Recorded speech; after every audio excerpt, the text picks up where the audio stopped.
نے کہ جھوٹ بول کر اگر ہم کوئی جاب حاصل کر لیتے ہیں، مثلا تجربہ لکھا ہے 5 سال کا، ہمارا 1 سال کا تھا، لکھ دیجیے 5 سال کا تجربہ، کوئی ایجوکیشن خاص مانگی تھی، ہم نے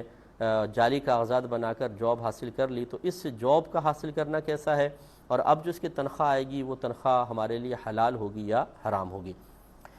دیکھیں، پہلی بات تو یہ کہ جھوٹ بولنا گناہ کبیرہ ہے، اور اس قسم کے معاملات میں جب جھوٹ بولتے ہیں تو اس میں چونکہ دھوکہ بھی شامل ہوتا ہے، تو دھوکہ اور فریب بھی یہ الگ ایک مستقل گناہ ہوا۔ اب دو چیزیں تو یہ ہے کہ جھوٹ اور فریب تو ہے ہی ہے، اس میں انسان گناہ کبیرہ کا مرتکب ہوا۔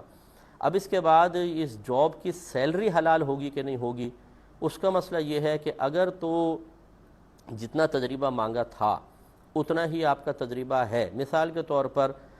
5 سال کا تجربہ اس لیے مانگا تھا کہ اس فیلڈ کی ایک ایک چیز سے انسان تقریباً واقف ہو جاتا ہے کسی فیلڈ کی، اور وہ واقفیت ہو سکتا ہے آپ کو 2 سال میں حاصل ہو چکی ہو۔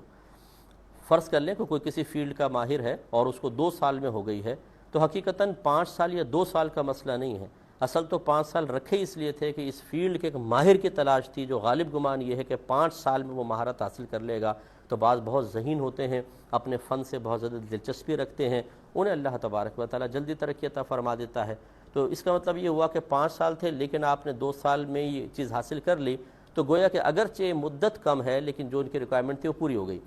دوسرا یہ کہ جو تعلیم مانگی تھی وہ تعلیم آپ کی اتنی نہیں ہے، لیکن آپ اس کام کے بالکل لائق اور قابل ہیں، تو اب سیلری اس کی جائز ہو سکتی ہے۔ اس میں مزید گویا کہ جھوٹ بول کر جو جاب لی یہ ایک معاملہ حرام تو تھا، لیکن یہ حرمت اب سیلری کے اندر سرایت نہیں کرے گی، کیونکہ وہ کام کرنے کی صلاحیت رکھتا ہے، اور اگر وہ صلاحیت بھی نہیں رکھتا ہے، جیسے آج کل ہمارے ہاں سیاسی پارٹیاں اپنے کارکنوں کو داخل کر دیتی ہیں اور کوئی پوچھنے والا ہی نہیں ہوتا، نہ ان میں قابلیت صلاحیت ہوتی ہے، نہ کچھ ہوتا ہے، نہ وہ کام کرتے ہیں، اور وہ آتے بھی نہیں ہیں، وہ تو نواب ہوتے ہیں، بس سائن کیا اور نکل گئے۔ ان کا جاب لینا بھی حرام ہے اور سیلری بھی ان کے لیے بالکل ناجائز ہے، گویا کہ اپنے بیوی بچوں کے پیٹ میں کسی اور کا حق پہنچا رہے ہیں، اور یہ بروز قیامت ان کو اس کا جواب دینا ہوگا۔ یہ بات بری تو بہتوں کو لگتی ہے، کیونکہ جب ہم ایک صحیح شرعی بات بتاتے ہیں تو بسا اوقات جس کے خلاف ہو رہی ہو وہ اس کو ناگوار گزرتا ہے، لیکن اگر تھوڑا سا غور کر لیں تو ناگواری کے بجائے آپ کو شکریہ ادا کرنا چاہیے کہ ہم نے وقت سے پہلے آپ کو متنبہ کر دیا۔ دنیا کی زندگی تو ابھی گزر جائے گی، اور جو اس طرح حرام کھا کر گزارتا ہے، میں یقین سے کہتا ہوں آپ بھی اپنے اطراف میں دیکھ لیں کہ ذہنی سکون کبھی نہیں ہوگا، گھر میں لڑائی جھگڑا فتنہ فساد چڑچڑاپن جھنجھلاہٹیں، اور مطلب